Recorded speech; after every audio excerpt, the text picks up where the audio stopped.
to the Money Mentors Podcast. From time to time here on the show, we like to do case studies here on Money Mentors, hypothetical scenarios that we do see from time to time from our listeners. And the idea for this one actually came to me from one of your clients who attended one of your First Friday events recently. And, she was really open about her story. She was actually widowed years and years before she expected to lose her husband and entered retirement alone. And of course, she was talking about her experience and having that relationship with you at that time. And it got me thinking, I'm sure that there are a lot more cases like this. So let's walk through what might happen, say, if you're approaching retirement solo. So I'm going to give you a hypothetical client here, Laurel and Taylor. We'll call her Susan here this week. Do it. Yeah. I love these case studies. I know you favorite. do. You geek out on this stuff because it's what you do every day. But her husband passed away, let's say, several months ago. And, like a lot of people in the scenario, she's just now ready to get her affairs in order. Took some time to just grieve. But he left about $800K in his retirement accounts. $250K in a life insurance policy. The home's in both of their names with about $180,000 left to pay off. He had a couple of cars, but no real sentimental value. They weren't collector cars or anything like that. They were both in their early 60s at the time, so he had not taken Social Security yet. No real estate planning was done, but she was listed as his beneficiary on his accounts. That's good. Yes, so I know that can be an issue in some cases. We'll talk more about that. But they have 2 kids, 4 grandkids, and she'd also like to make sure they get something after she makes sure her retirement is taken care of. So, again, a lot of facts thrown at you here at once, but these are the kinds of things you get into on some of those first meetings. So where do you start with this kind of scenario? I'm going to jump in. Go for it. About the home.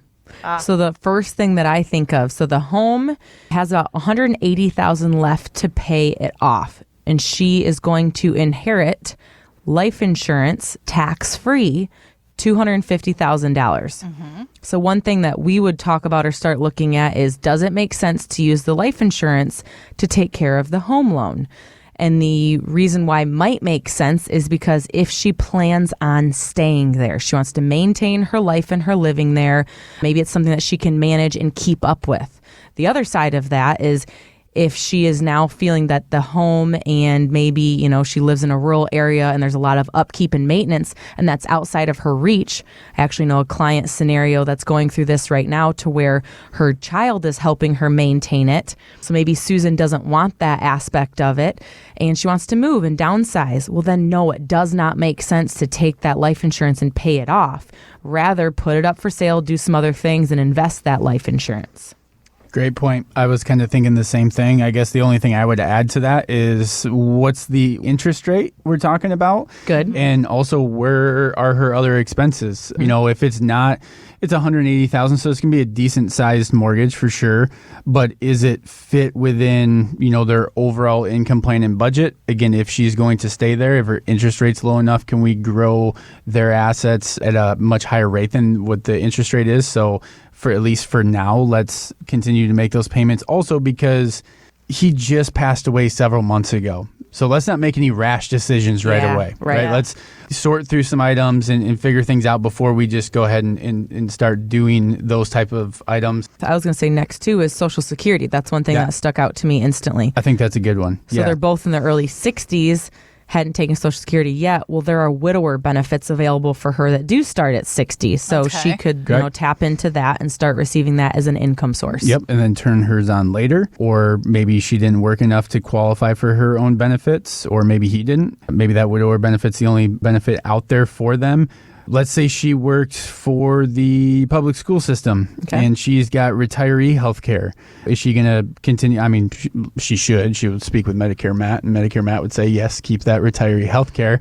But then what is the cost associated with that now that we don't have our spouse on it? What about Medicare? Or if she doesn't have that retiree health care and maybe she's going to have to go to the marketplace then until 65. So building that out into her overall plan and cost there.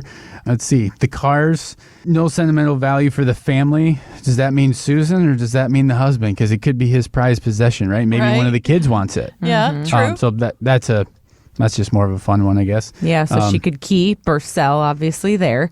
And the other thing too, I think of when we're talking about kids and grandkids and some of that legacy play that's important to her.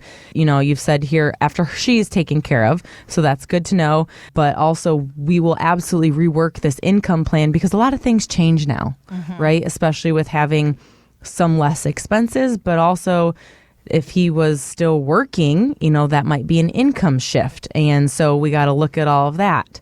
But we'll rework that income plan so she can see what this looks like for her now, what's left at the end of her life, and can look at that to say, you know, a couple different things. You could look at gifting along the way to say, here you go to each one of these grandkids and each one of her children if she can afford to do so. Or is it something that just, you know, if something's left at the end of my life, then I want it to go to these beneficiaries that she has designated. But it looks like no estate planning was done, like you said. So we would want to make sure at this point in time, yes, you can still add a beneficiary on all of your assets. But if you don't want to have them deal with probate come sometime after you're gone, we should probably look at putting a trust in place if it's beneficial for your family and needs. So that's just taken care of. It's a private process then, not a public process. And then your family and your estate isn't paying a fee to the county, right? You've already paid that fee in a sense to what this trust and this will plan looks like. Yeah, and on the estate planning side, I actually met with a client this week, and he'd said, you know, the last time we met, you kind of mentioned the estate planning, but aren't we kind of young for that? Speaking from experience, Laurel and I got ours done when we were married. 23? Yeah. And it's more so from, like, let's not worry about the end of life stuff. That's important. That's going to be a part of it. But the immediate while you're alive, answering his question is, well, what if you get into a car accident when you leave here and we don't have power attorneys on file, where we don't have healthcare patient advocates on file, you know, financial power of attorneys, healthcare power of attorneys, all of those things that really handcuff your family to not be able to make any decisions if you don't have that in place.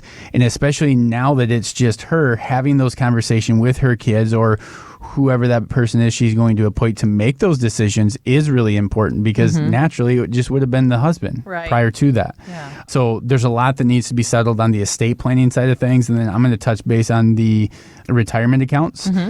We want to look at what type of retirement accounts. Are we talking 401ks? Are we talking just, you know, traditional IRAs? Are we talking Roth dollars?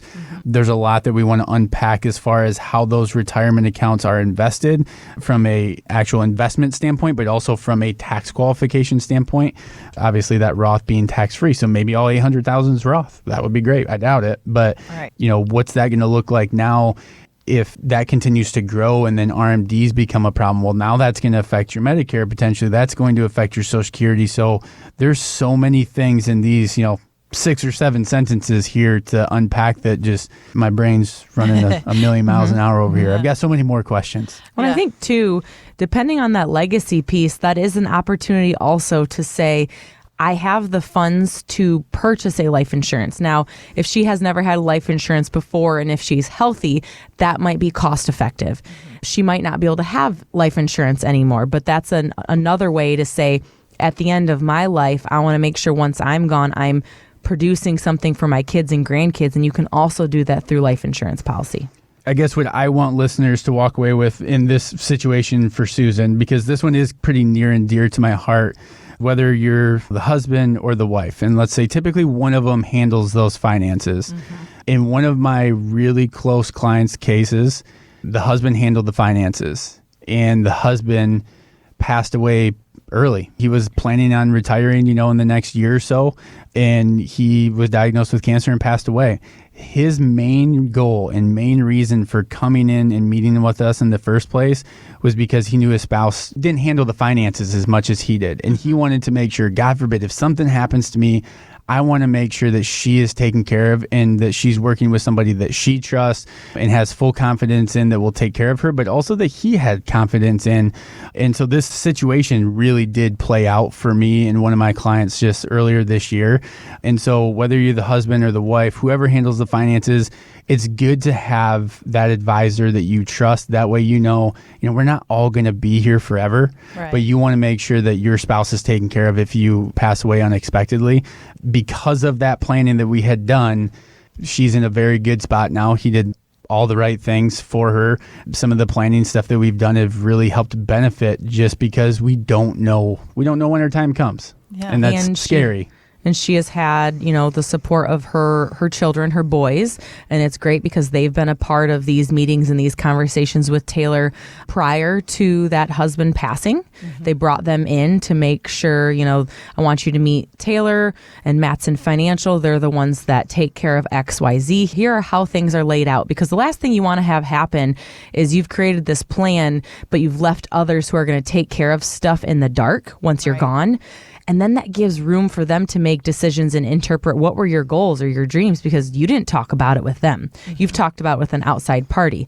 And so now they're going to feel maybe more cold or rigid to that relationship. So let's start talking about those things. Now, this one really escalated, and we had that conversation a lot quicker on. Sure. But that doesn't mean that should be different for any of you. And I want to say another thing, too, is we get calls from time to time of people calling in and wanting to meet with me specifically, being a woman and an advisor.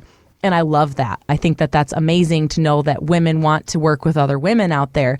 Now, I have taken on this presidency role, and I have been a part of meetings with Taylor and some of our other advisors to help that conversation with some of these women. But I want to encourage you out there, if you're one of those that's searching for a woman advisor, great. Go ahead and look around too, but also don't leave us out of that equation, even if I'm not going to be your primary advisor.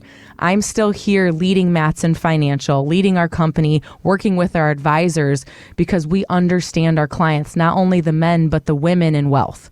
And so I want to give you the confidence to know that Taylor might not be the woman leading the room in that meeting, but he definitely understands because he has to work with me every day. Right. And so does Gerald, so does Gary and Corey and David and Marcus. All of our advisors really have that interesting perspective. I'm able to provide them too. Want weekly lessons from your money mentors? Yes. Hit the subscribe button now and listen every weekend on Wood Radio. The opinions expressed in this program are for general informational purposes only and are not intended to provide specific advice or recommendations for any individual or on any specific security. To determine which investments may be appropriate for you, consult your financial advisor prior to investing. Any past performance discussed during this program is no guarantee of future results. Fee-based financial planning and investment services are offered by Matson Financial Services, LLC, an SEC-registered investment advisor. Insurance products and services offered through Lakeview Financial Group, LLC, Matson Financial Services, LLC, and Lakeview Financial Group are affiliated. To find out if Matson Financial Services is licensed in your state, please call 800-536-8907.